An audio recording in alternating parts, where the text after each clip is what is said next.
Hello everyone, I am coming in live with the wonderful Beck Chappell from Plum Marketing, and we're going to be talking about doing your marketing differently, doing it your own way, and also sharing her story. But I always like to start speaking, so I will acknowledge the traditional custodians of the land on which I come to you from today. That's the Yugambeh people of the Gold Coast in Queensland, Australia, and I pay my respects to the elders past, present and emerging. I'm going to now welcome Beck onto the live so we can just jump in and get started. Please note, we talked for an hour and 40 minutes yesterday, so I promise we're going to keep this to half an hour, but someone's going to have to wrap us up because we will otherwise just chat. So here she comes.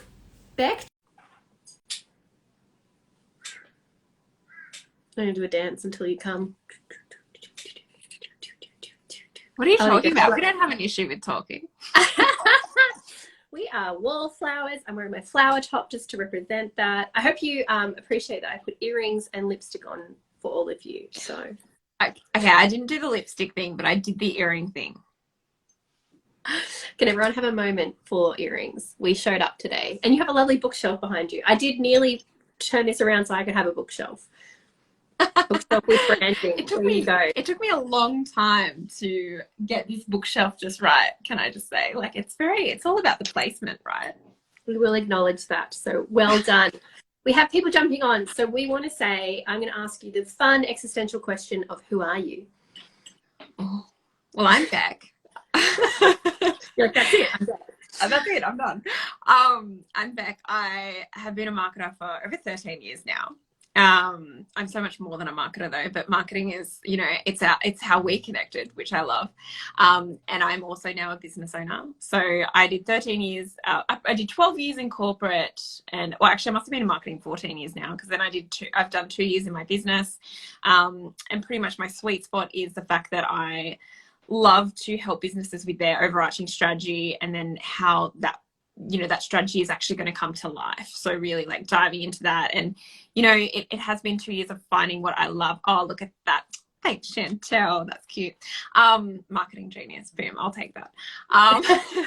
And yeah, so finding, every single business needs to be treated uniquely, and actually coming up with a unique strategy. And I think from my time in corporate, I worked with a lot of agencies and saw a lot of things done so well. And then I saw some things where I was like, there's gaps in the market, and this is how we can approach it and actually help businesses just show up online and show up in the right way. I came from a time back in marketing when online wasn't a big thing. So I feel, oh God, I'm showing my age, which I'm sure everyone can tell anyway. But I think that I've been blessed enough to see that transition from traditional marketing to digital marketing, and all the things in between, and the messiness, and then actually getting it right and making sure that, strategy is at the core of everything you do. So that's Beck in a nutshell and what I do day to day. And that's the thing, I think people are quite frightened of online, or think that it has to be all online, where marketing, like, it's an ecosystem, and it's, I used to say like integrated marketing, and it's like, it's this big web, and it's not just one thing, and there's never going to be, what's the thing, like be all on here and all on there. It's that strategic approach, and it's like, what are all the touch points, and not doing all the things. It's like, what are the channels you're going to use? What are the platforms? What are the ways you're going to reach your audience, and how do they work together? Like, love that. Yeah, totally. And like, it's interesting. I was talking to a business the other day. That was so good. That was a perfect description. I was talking the other day to a business, and they still do letterbox drops, and they get huge success from that. I mean, yep. Yeah, like it really is about what's going to work for your business and where your people are, right? Like, that's the crux of it. And actually making sure that every single little part that you do is, like intertwined. So it's not one message here, one message there. It's actually a single message that's how you're going to market. Yeah. So yeah. Absolutely. And it was something that came up on a networking call yesterday, where it was like, the shiny things, there's the shiny things. So, there's always the new platform or the new channel or the you got to be doing this, and we're all about that. And so we can get so distracted with shiny things. Whereas it's like, if calling people works for you, if going to an event and giving someone your business card has worked for you, why would you stop that and then put all of your eggs into one other basket, or do something that doesn't actually feel good for you when there's this other strategy over here that totally works and it's still under the marketing umbrella. Yeah, totally. And I think also that's why people get so overwhelmed, right? Like I've seen so many putting out, like so many people putting out this Instagram has changed. And I'm like, yeah, cool. It's really important to be aware of that. But also it's really important not to get sucked into that void of this is how I have to be because everyone else is that way. Because also, by the way, that makes you a bit vanilla too. Like, let's be unique and let's bring our, you know, and you're the queen of this. Let's bring our brand into the brand, right? Like, let's actually be ourselves, especially in the entrepreneur space. Like, there's this amazing, most people are buying, even in big corporates these days, we see it, people are working with businesses for the people. They're not working with businesses because of the brand as such. Like some brands, there is that legacy and, you know, there's that, I guess that, that what comes with it. But then for a lot of brands, it is about the people that they want to work with and, you know, creating that, I guess, personal touch then of who I am and this is how I work and these are my morals, my values and all of that great stuff. So yeah, I love it. And that's, you know, especially in smaller business, I think that was something that we probably saw 10 years ago. Certainly when I started, 13 years ago, starting my business, was that you had to be bigger. You had to make yourself look bigger. And if you were to be taken seriously, you would have to have a business name and you would have to have certain things. And it was, we do this and we do that and all of my invisible people over here. Whereas that is totally flipped. And it's like, I don't want to work with a nameless, faceless company. I want to see you. I want to know who's delivering my service. I want to know the team. Like, you can still have a team. But I want to know the people and I want to know that they're real people, they're humans, and that they have lives as well. And that's what I'm going to connect to, not fancy schmancy schmick. Just nameless, like, you know, white label. yeah. And that's like the humanity, right? Like we're all humans doing human things, like running businesses, being, even if we're in corporate as like a leader, you know, you're still human and it's okay to bring that human element to everything that you do because that's who you are. Like, and there's nothing wrong with that. And that's why you're uniquely different and why you got the role or why you started the business. And I think storytelling is so big in marketing now. And it's so nice to see that because we get to actually understand the people behind the brand as well. Like, like, you know, what is your story and why does that matter? And how did that lead you to say, I'm going to open Plum, or, you know, like whatever it is that you're going to do, like what led you to that point in your career? And it's not always success. Sometimes it's from failure, born from failure, and that's okay. But that's actually the lessons, right? Yeah. And like, you know, and there's so many marketers out there. There's so many marketing companies, but like I met you through Business Chicks on a networking call and we got to know each other and I liked what you had to say, but more so we got on as people. And then it was like, well, yeah, if somebody needs marketing, I'm going to tell them about Beck. I have done, you know, you go and work with Beck. Like, she's going to be doing that and she does this and I do this. Because, you know, that's the thing as well. It's collaboration over competition. Like, we are in a similar space. So we get each other, but we also have our own audiences and people that we want to work with and services that we deliver that are different. And so it's like, I'm not going to be like, oh, Beck's doing marketing. Oh gosh, like, can't talk to her. It's like, oh no, cool, she gets it. And she does this part, I do this part. Or you're not for me, but totally for Beck. Like, yeah. And I love that because it is true. Like, our unique personalities also drive the way that we look at the world of marketing too, right? Like, yeah. And I think that's really an interesting point because it is this whole, like, I know I've gone to other marketers, including yourself, and been like, hey, I'm stuck with XYZ. What would you do? You know, and like, and because that's how marketing has become the way that it is. It's because of marketing teams, right? Like, and gone are the days. I think the competition days are just dead. Like, it's not even a thing anymore. Like, I often talk to different industries still are very much like, oh, I don't want my competition seeing that. And I get that. They get really precious over not talking about. Impossible not to, though. Everything's out there. 100%. Like, people know what you're doing. And I think the best thing that you can do is collaborate because you want an industry too, right? To keep it honest, if nothing else. Like, if it's just you, yourself and A, you're going to be really busy. And B, like, the industry won't grow.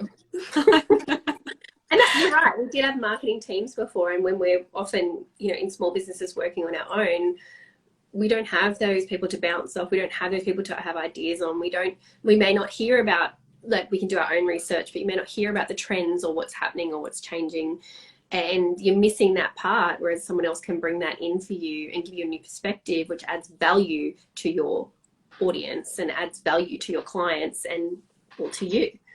Yeah, and I often say that to companies too, because they're like, oh, just hire a marketing exec and they'll do everything. And I'm like, that's a bad idea. Like, definitely have a marketing exec managing and coordinating your marketing, the strategy and all of that great stuff, and a CMO, whatever the hell that you want to call the title, but have that person like driving that, sure. But that's why you have unique people in different sections of marketing. What's, you know, like you're a lot better at copywriting than I am. You know, like, I know that, you know that. Like, and it's like we all have our little niches within industries, and like other industries see this. And you know, I would never touch SEO. It is not my specialty. I can't keep. Neither would I. If there's an SEO specialist on this call, you can have him. Chantel's on this call. Chantel is an SEO specialist. Catberg Digital that commented before. She can have all of our SEO. She's a champ. And yeah, and that's the thing though. That's also, I think we help each other because we can't all be. It's like that jack of all trades, not master of none, right? Yeah. I always say, pick me. I always say, like, you shouldn't want to be the best at everything, because that means you're also not honing into what you're particularly good at either. Like, you know your strengths, know your weaknesses, and, you know, get the right team to kind of help you in those spaces where you know you're not that strong. I love it. I wanted to segue before because you had this beautiful segue, and then I got, you know, shiny things. So I had to go on a different tangent. But you did say, you know, like sometimes our businesses come out of whatever our situation. And that definitely happened for you. Out of, we're not going to say it's a failure, but there was a lot of stuff going on in the world and in your world. But also, yeah, you just said like but also that's been a huge part of your marketing and your story and your promotions over the last year is that how you're showing up personally. And it's not all just here's the marketing. It's here's Beck and life and marketing. So please tell us, how did you start the business? Because it's a pretty fun story. It's like, who does this, right? But also I have a lot of moments in my life I'm like, who does this? So in 2020, in January, I found myself having conversations with my ex, and he was like, look, I don't want to be in our marriage anymore. I was like, okay, all right, that's a lot. And then that went on, like, you know, that kind of went on for 8 months. But while that was going on, I also lost my job at the start of the pandemic. So a week out from our Sydney lockdown, and get your tea ready, Sil. Yeah, so between, like, Sil, you made me lose my train of thought. Okay, so we yeah, you lost your job. In between all of that happening, I lost my job. So in a way that we've got marriage falling apart, pandemic, and loss of job. Great. Yes. Let's start. Yes, it's the perfect shitstorm. Can I say that? And interestingly enough, right, like I was sitting on the couch after I'd lost this job. And by the way, in my career, I was always that high achiever. I was always being headhunted. I'd been headhunted for this role, to be honest. And I do laugh now when I say I was the highest paid admin bitch in the whole of Australia, because they didn't actually want marketing at all. They didn't want my expertise. Every time I tried to give insights, consult and things, I would kind of get like pushback, which is fine, because it wasn't actually what they wanted. And, you know, it just wasn't a fit for either of us, because I was frustrated. They were frustrated. And, you know, they saw the opportunity. I was still in my, you know, that original probation period. So I got walked. But at the end of the day, right, like I wish it had been at the beginning, because then I would have got my Monday back. But more time to think about my business, right? But it was, at the time, I was heartbroken, and I felt like the absolute biggest failure. I had zero confidence, right? Like, I had been told that I was a bad wife, a bad employee. Like, some of the words that had been used to me in that 3-month period were very, like, hurtful and, like, soul crushing, right? There was no other way. And I was sitting on my couch one Sunday night watching my other friend launch her business, and I thought, but how wouldn't I just do consulting? Like, why wouldn't I just launch my own business? Why would I not do that? Like, I have nothing to lose. I'd been applying for jobs before losing my job, because I assumed I was going to lose my job. You know, you get that vibe. And there was nothing, because obviously COVID was hitting and everyone was just removing everything from Seek. I got offered one potential role for like literally over half my other wage. And I was like, well, I'm not going to take that, because I don't want to just take something for the sake of taking something and be miserable again, right? So I started Plum, and very quickly within 2 weeks, I got my very first client, because I was so well known in the industry I'd been in, which like was testament to never burning bridges. And even when I was let loose from that company, I still didn't believe that. I was still like, no, don't burn bridges. Like you never know what's going to happen. So making sure that I just kept on that kind of role, and that was how I landed my first gig, I guess. And then I was doing 3 days consulting with this business, and it sort of just started growing from there. And I had this dream. I started out with this first vision, and it's changed a lot since then, as I think is, because I did start it literally like having no idea what a business was. I was so lost. I was like, man, and I was feeling so low. And I remember it was interesting, the other week I had a bit of a flashback to those days, and I had this really important meeting, and I remembered the whole of 2020. And this is a big share actually, because I've not really spoken about this. So, but I remember I was walking right here. right here, and really vulnerable, right? I went on this mission of, I'd always been Beck, who could handle anything, could show up to anything, would never cry in public, was super like, such a strong girl. I'd lost my dad when I was 21. I'd lost my friend when I was 13. Like, this was the story I'd told myself, that I was, this boss bitch that like had like this wall of like, just didn't cry, wasn't emotional. And I realized that's completely not the truth. I'm a really sensitive human, and I'd had 10 years of non-crying, which I really needed to work through that, right? And so I spent the next few months really like, before I'd show up to meetings, I was going through this incredible amount of pain and having to rebuild my life, not just build a business, but actually rebuild who is Beck, and who does Beck want to be in a personal sense and also in a career sense. And, I'll never forget the pain that I would feel walking into these meetings and having to just show up and be normal. And it was like, man, I look back now and I think, how did I do that? Right? Like, how did I? And everyone just, like, I met yourself. Like, I remember before that Business Chicks meeting, I was a wreck. Like, before most meetings, I was a wreck. Yeah. Like, my life was just like, and then it just sort of, I started meeting all of the right people. Like, I felt like it was just this, like, whether you believe in the universe, whatever it is that you believe in, but I just felt like my life started aligning with what I'd always known that I wasn't doing quite the right thing. I'd always felt this, like, my business coach calls it itchy jacket. And I'd always felt like I needed something more and I wasn't fulfilled. And I think, to be honest, my ex probably sensed that too, right? Like, and I always felt like I just needed more from life, and I wasn't going after what I really wanted, because I was so scared of, being seen as like, oh, Beck thinks she can do everything. And like, I was putting my thoughts about what it would look like if I started showing up online, if I started talking about what I believed in marketing and life, what others would think of me, rather than just going, nah, like, maybe the person that's not doing what they want to do actually needs to hear this message. Or maybe the person that, and I went on this, because then my father-in-law died in October. Now ex-father-in-law died the October. And then that brought up a whole other range of emotions, because I'd lost my dad. And I remember I went to work the day after that happened. And like, work was your own business. It's not like, and I was kind of like, this is a good distraction. I just need to, and I went on this path of, I probably also need to be talking about the fact that there's been a lot of grief in my life. And that's okay. You can still build the life that you want from a place of feeling like utter shit. Like, and you can still decide that you don't want to be the person you were 2 years ago or even 6 months ago. You can at any point in your life say, I'm ready for the next thing. Yeah, absolutely.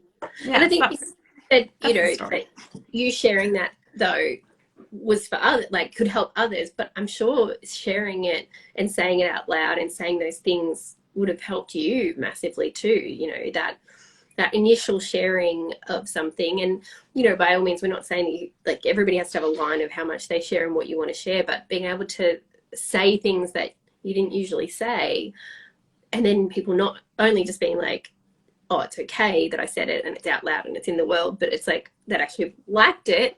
Like, that must have felt good for you and opened up something new, right? That's the biggest change you want to see.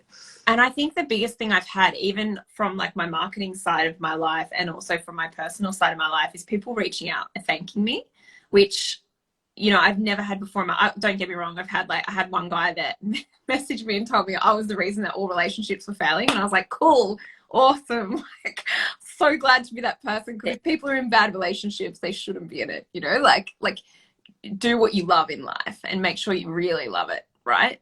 But work hard at that stuff too, right? That's my message. Like, and you know, and then so the actual having people thank me and saying, you know, your words actually have impacted my life.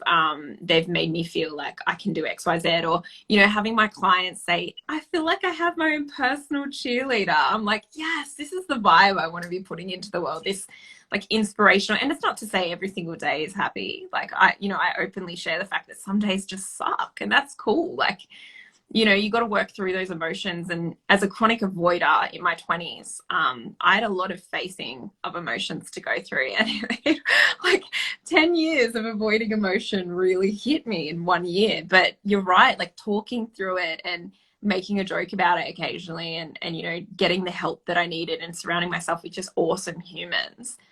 The healing journey is like, I said to you yesterday, the comeback, what was it? The setback is never greater than the comeback. I actually wrote it in my diary because I still need to email you that, because I said that I would. I'll write it down. The setback is never as great as the comeback. I love that, because we've all, I think everyone in the last 2 years has probably had a setback. You know, if we'd never experienced your own personal grief, we felt a global grief and a global loss, and nobody can say they were unimpacted by this period. But yeah, the setback is never as great or as big or as hard as the comeback. Like, or as, you know, the comeback's going to be better. And I think you know, another one I said, and I'll share a little bit more about it, but my wonderful client, friend, colleague, everything, Amanda Thompson, she has this, you got to hit the bottom of the pool, like when you're swimming, you know, to get the momentum to swim up. So you jump into a big pool and you sort of flounder around the bottom, but it's actually when you go to the bottom and you push off the bottom, and then you can get to the top, to the surface, to get the air. And I was like, you know, I had a bit of this recently. It's like, you got to get to that bottom, or to the bit where you go, oh, this is the worst things that could happen are happening, or have happened, or what I perceive to be the worst things and the terrible things and the failures, or whatever you want to call them. And then that goes, okay, well then what am I going to do? And you may not have ever had the courage to start a business if everything just kept going okay. When there was nothing left on the table. Yeah, I 100%. I would be on a very different life path right now if all of 2020 hadn't happened. And I think, you know, like we can look at these things and go, oh, holy shit, that was really hard, but what's the opportunity in that? You know, and I think in all of my life, I think that's something my life doesn't go to plan by any means. Nothing ever goes to plan for me, right? Like, but I'll still give it a red hot crack. Like, a perfect example was on Sunday, I did a half marathon with no training. Don't recommend. I'm in a lot of pain. I've done them before though, so that's why I did it. I'm not completely silly, just a little bit. But I said to myself, I was halfway through the run. I was actually on track to get a PB, and I was at the 14K mark, and both my calves blew out because I hadn't run more than 12Ks in a year, right? So my body wasn't ready. I had a knot in my calf the night before. I should not have been running that, but I was, right? And I said to myself, I'm not a failure. Our race plan now is walk the hills, run the rest, and just give it your best. And for someone that, for me, I've always, if I don't do things exactly to plan, like I did a triathlon 3 weeks ago and I walked part of the run, and I was so hard on myself about that. I was so mean to myself. And the biggest lesson I learned from that, because I made myself quite depressed about it, because I was like, oh, you know, you walked back, like what a failure you were, you know, and talked it up in my head. No one else was saying that. Everyone else was like, dude, you did a triathlon, that's really cool. But in Beck's head, you know, I was like being so harsh on myself. And so on Sunday, I was like, the biggest thing here is the fact that I got out and I ran that and I showed up. And there's that Brené Brown quote about don't judge someone in the arena if you're not in the arena. Like, it's a lot more eloquent than that. And I love that, because I'm like, the best thing that we can do in life is when we're comfortable, or when we feel that itchy jacket. And you know what I mean when I say that. Like, it's like, I know there's something missing, but I don't know. We don't always know what it is, right? And we need to explore that. the best thing we can do is step into that arena, show up, do something different. Like, go run a half marathon with no training. Don't do that. Don't do that. Yeah, you're right. But give it a go. And there's so much fear of stepping into a new, like trying something new or trying something different or giving it a go and showing up. And that is the reality now, is that we are more visible in our businesses and we are showing things. But time and time again, we've been shown, with still having a place of protecting yourself, that when you do show up and you do give it a go, then people are generally there to be, want the best for you, want to try and support you. And if it doesn't work out or happen, then you didn't die. You might have very sore calves, but you still did it, and you're like, okay, cool. Well, what's the next thing? Yeah. It's not, oh, well, we're never doing that again, and I'm never trying anything new again, and we're going back to the old way of doing things. So, and we both saw, oh goodness, her name escapes me, but the amazing founder of Shoes of Prey. Yes, Jodie Fox. Yes. We both saw her recently at Business Chicks, Moves and Breakers in Tassie, and I just was so moved by her story. I mean, I was bawling my eyes out. I don't know about you because I wasn't at your table, but I was like hysterical. And 10 years of crying, right? Like, all the time now I cry. And I loved how she spoke about like the fact that she had to redefine value for her, and she had shown up in that business and she had given it absolutely 100%. And she walked out of there and she had she'd earned her stripes essentially. And it's kind of like, we don't, and you said that to me yesterday. It's like, earning our stripes, like you do that through the doing. And like, I talk about how Plum's changed a lot, because the vision that you have, and I wrote a post about this on my Insta the other day, we don't at any point have to be the person that we decided we were 2 years ago. Like at any point we can say, actually, I've decided that's not my zone of genius, and that's not my thing in marketing. Actually, what I'm really good at, because hey, I've been practicing and I've been learning and I've been receiving feedback and taking it on board. This is where I need to be in business now, and this is the journey for me, and this is what it's going to look like. And then if that doesn't work, and we keep evolving as humans, right? That's how we learn and grow. That's literally what we're supposed to be doing in the marketing field, is listening to the market and listening to the audience. And I had a great chat with Jane Hilsden the other day, and we again talked about it yesterday, because we talked for an hour and 40 minutes. We covered a lot of stuff, guys. We're summarizing it for you. It was good because I was in a lot of pain and I really needed that chat. It was a great chat. We solved the world's problems, at least ours. But, we've got to listen to the market. And if you're like just pumping something out and pushing something and going, but I committed to this and I said I would do this and I'm going to do it in this way because I said I would, but nobody's taking it and no one's buying it, and it's not working for you as well, because it's not working for anyone. And then it's like, stop and listen and hear what people are saying and ask them. And I took my clients through an exercise in our training, our monthly training the other day, where I said, let's ask for our customers' language. Let's ask them questions, but not even necessarily your customer. Maybe you get into such a way, like you're so in the business that you think you know what people want and you think you know what people are talking about. And then you also start talking in a way, as we both do, that, I said some stuff before that you understood that people are probably watching going, what should you say? Because that's the language we speak. True, but people don't think that way. So I was like, go and ask them, what does marketing mean to you? What does writing mean to you? What does personal branding mean to you? What if you were to describe this to someone else, what does that mean? Or like, how have I helped you?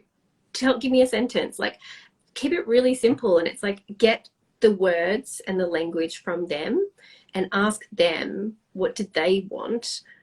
Instead of just going, here, take what I'm giving you. It's like, listen.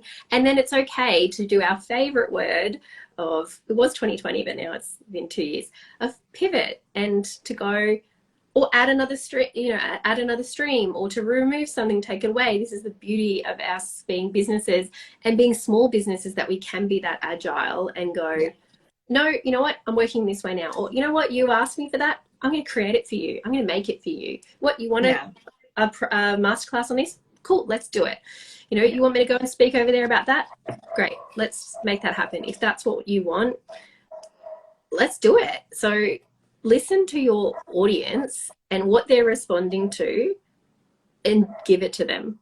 Yeah, I love that. You know, there's a lot of pushing our own. We both said it. We both have been in this course and program space, which we continue to be in. But part of that is like, what did they want as well? And I keep going to my client, tell me what you want, I'll give it to you. That's what I'm here for. You know, it's not just to make a thing and then you buy the thing. Yeah, totally. 100%. I love that. And it is about, and it's also, if one person's asking for it, you can guarantee that maybe there are a lot more people out there. Like, I love saying to everyone I work with, every conversation is content, right? Because people are saying things, but they don't even realize they're saying it. Like, and they're giving you like, as a marketer, as a business owner, as a leader, you need to be so sharp with your hearing. Like, listen. Like, as humans, we forget to listen because we're already thinking about what we want to say back.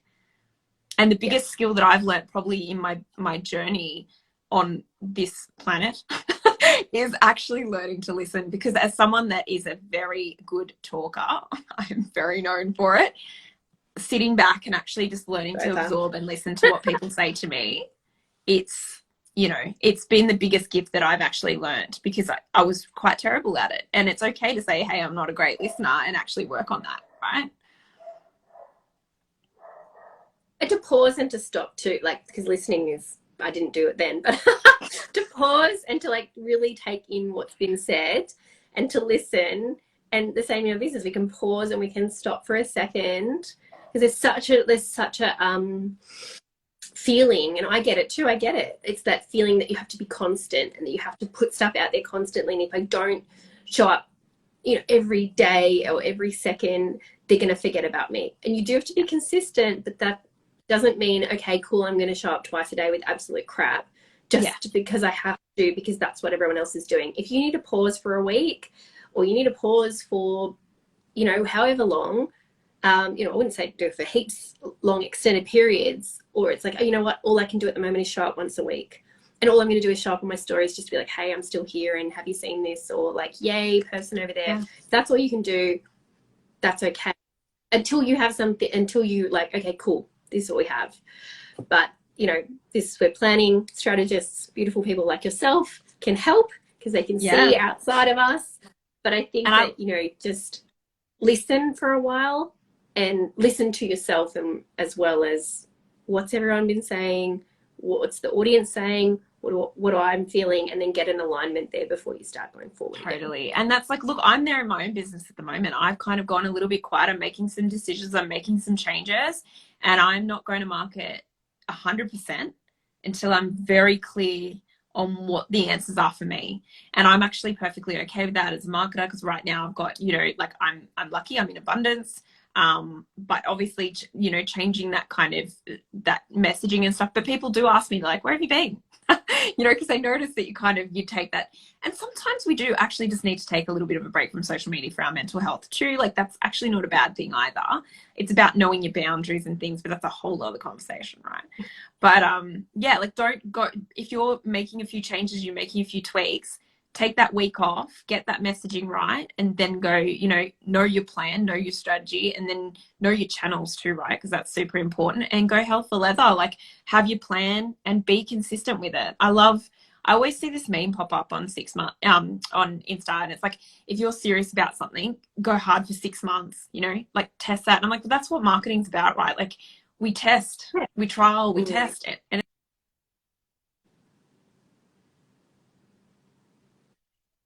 you know, test, trial, know before you start. Just as you said, don't post for the sake of posting. Post quality content. That's the most important thing, and that's how you get the followers. It's how you get the engagement. It's not necessarily like only having to do reels or video or whatever. It's actually about like quality content. And you gave me a really good one yesterday. Again, it's like really, you know, I loved what you said before, and I just wish we had recorded our conversation yesterday, because there was a lot of gems in there. And, you know, sometimes it is spitballing with someone else but, you know, really listening. There would be content in what your clients are saying, or what your market is saying, or what they're responding. And when you're busy doing, and I'm guilty of this too, when you're busy like pumping out stuff, you don't have the time to really absorb and listen to them and hear what they're saying. you know, if you're just pushing out your own agenda, where it's like, oh, you know, they keep asking me about this, so why am I not talking about that? They keep sharing this, or they want to know that part. Why am I not tailoring to that? But oh gosh, you said, oh, the tip you gave me yesterday, fantastic. So these lovely lives that we do, this is content, and this is great. What I often can do with these, I already use it in this way. I have this wonderful system called Otter AI. It transcribes for me, so it's a pretty affordable way to get transcriptions. It's not perfect, but out of that I can pull content. But then you said, you know, it's like this whole waste not, want not. I can use this video. I said, oh, it's a great resource, it's a great library. And then you said YouTube, and I haven't hit up my YouTube. I consume YouTube, but I haven't been using YouTube as a channel. And like, please share like what you told me, because it was really well, I've been doing this online optimization training, and in that I've been like diving into really what are the statistics around the most used channels like socially, and YouTube across all demographics is number one, which it actually shocked me, to be honest, because I was like, I wouldn't have thought, you know, older people were probably on YouTube as much. I thought it was more like a young thing, because every teenager I know, not that I know that many, but the ones that I do know are like really into YouTube, right? And I'm like, oh, it's a teenager space. It's like TikTok. And sometimes as marketers, you know, this is why we do our research, and this is why we need to create, you know, space for learning and creative thinking and all that great stuff. But it was really interesting that YouTube is so popular, because I actually personally don't watch YouTube. So for me, I was like, oh, wow. And this is that whole point about don't get in your own way, right? Because I'm like, oh, YouTube, like no one's on there. But actually, statistically, we know YouTube is, and the other great thing is Chantel has also jumped onto some of the online optimizations with me to help with the SEO side of things for these companies. And she gave a really great tip about, like, you know, Google and YouTube are so well aligned, obviously, that, you know, if you have the opportunity to be doing YouTube content and you're doing videos anyway, load them on YouTube. Be really careful with your captions and stuff. Put them on your website. All of that stuff is going to help with your SEO. And we know that YouTube is such a loved platform that backlinking and linking and all that great stuff, that will obviously give authority to your website too, right? So there we go. Chantel, sweet. I'm glad you're still here. I get to see her in like 20 minutes. Oh, good. See, marketing tribes. Look at us go. I love it. Yeah, and that was a really great tip, because I'm like, for me, I was always doing Marketing Mondays, and sometimes I would load them to YouTube. And this is the honesty of like what it's, you know, plumber with bad pipes, right? Marketer, not always perfect with their marketing. We've got to do the work too. Sometimes I want to outsource it. But you know, well, we've got to, you know, like, and I always say, like, as I do with my own stuff, or as I would like to be doing, I'm talking to you, Beck, but I'm also looking at me, like I'm telling myself the same thing. That's what, you know, we're not sitting in ivory towers. Like, we have to do these things and practice them. And sometimes you can see clearly for someone else, like you can give someone else a marketing strategy and give them ideas. And then, like, as you're talking, you're like, oh, and I could be doing that too for my own business that I need to be promoting and marketing as well. All the time. And I know exactly, like, I've got my own strategy. I'm working on it at the moment, right? But there is this part of, to be honest, I love working on my clients. Like, because for me, like, marketing is something that I do all the time. So doing it for yourself, it's kind of like, oh, I've got to talk about that thing that I talk about all the time. And then it's like, well, yeah, that should be easy, right? But the truth is, Chantel loves this, because, hey, Chantel, how's your website? Yeah, exactly. She's going to kill me for saying that. But, like, it's true, right? Like, we do get probably not lazy with our own stuff, but we probably find that other people's stuff lights up more. I think it's not even lazy. I think it's hard to see past your own thing, and you know it so well. And we also had Amy Bett join here, and it's like, you know, we talked about, I have this course with 8 modules full of content. I have a course on how to live and love your brand. I take you through step by step. You know, something the other day was like, I really need to know how to content manage. I really want to, like, plan my social media. And someone in my course was like, it's in module 7. Like, that's the entire module 7. That's what it's on. It's all there. And it's like, I probably should watch module 7. And I was like, yeah, but if that's what you're asking for, and someone else came to me and said, I would really like to learn how to content manage. And it's like, that to me is like second nature. And it's how I used to work. I used to run social media workshops. I taught people content creation and content management, and went in for 3 months and trained their teams. That's just that. I just do it. But then in the same respect, I've just had to train up my VA again to do it. And it was like, it was a shit show, because I'm not implementing my own. I need support with it as well. And it is Yeah. a practice and it is a management thing, but I can absolutely teach people and I can absolutely see. I can go to your content and go, yep, you could be doing this, this, this, this, this. I think we did yesterday. No, you could be doing this. Well, you could be doing that. Why don't we just do each other's? I know, right? It is We'll just easier. switch through. It is hard to see outside of ourselves, and that is why sometimes it does require having a professional who can see more clearly for you and give you clarity on how you can present your message. Yeah. And the thing is also we do get stuck in our own heads of, oh, you know, and even like questioning constantly, and just it's actually like, no, this is your expertise, stand in it and go to market with it, you know, and kind of doing that. But that's why like I outsource stuff in my business that I know I'm not good at, right? Like instantly I'm like, no, not my thing. I'm going to get help, because the time and the money that I spend, like my time is money, right?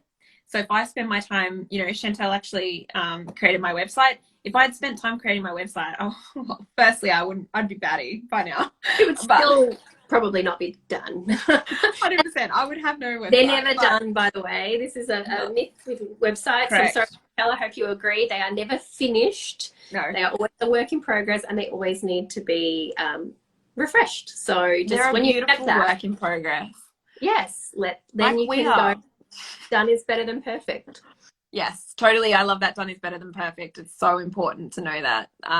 Yeah, and do that as well. So, but yeah, I think we have to cut ourselves off, because otherwise we're going to be here until 7:30 tonight. Just as Natalie joins.